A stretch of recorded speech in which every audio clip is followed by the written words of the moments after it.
joined nations. Reuters, U.S. President Donald Trump reprimanded the United Nations for enlarged administration and bungle on his initially visit on Monday to UN Central Station, calling for really striking changes so it could be a more prominent power for world peace.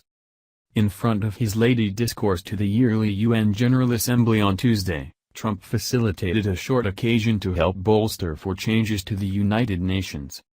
Lately the United Nations has not achieved its maximum capacity in light of administration and botch, while the United Nations on a general spending plan has expanded by 140% and its staff has dramatically increased since 2000, Trump said. The United Nations must consider each level of administration responsible, secure informants and concentrate on comes about instead of on process, Trump said.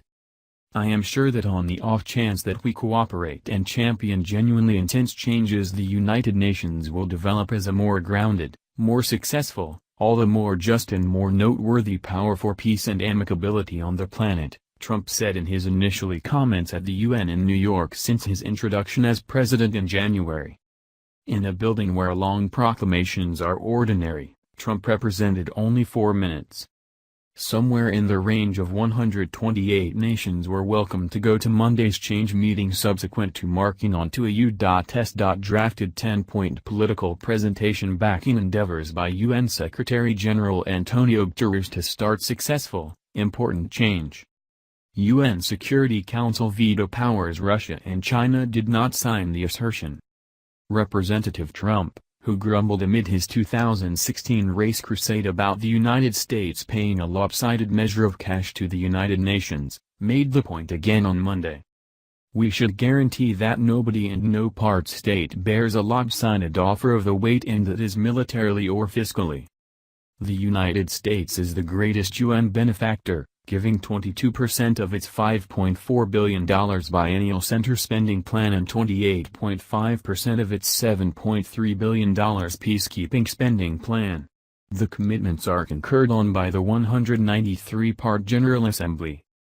Guterres, who additionally took office in January, told the meeting, "To serve the general population we bolster and the general population who bolster us, we should be agile and powerful, adaptable and effective." He concurred that UN organization was an issue that kept him up during the evening. Our common goal is a 21st century UN concentrated more on individuals and less on process, Guterres said. Incentive for cash while progressing shared esteems, that is our shared objective. Trump likewise said that every single peacekeeping mission should have unmistakably characterized objectives and measurements for assessing achievement. The United States is checking on each of the UN peacekeeping missions as yearly orders come up for Security Council re-establishment in an offer to cut expenses. The United States is a veto-using board part, alongside Britain, France, Russia, and China. On Sunday night, U.S. Secretary of State Rex Tillerson met with UN High Commissioner for Refugees Filippo Grandi. Whenever inquired as to whether the UN Displaced Person Office could play out its present missions if the United States slice its deliberate commitments to the monetary allowance, as per a pool report, Grandi replied, "I would state no. U.S. help is imperative to what we do to help displaced people the world over and to discover answers for their circumstances," Grandi said. Announcing by Steve Holland, writing by Yara Bayoumi and Michelle Nichols, editing by Grant McCool.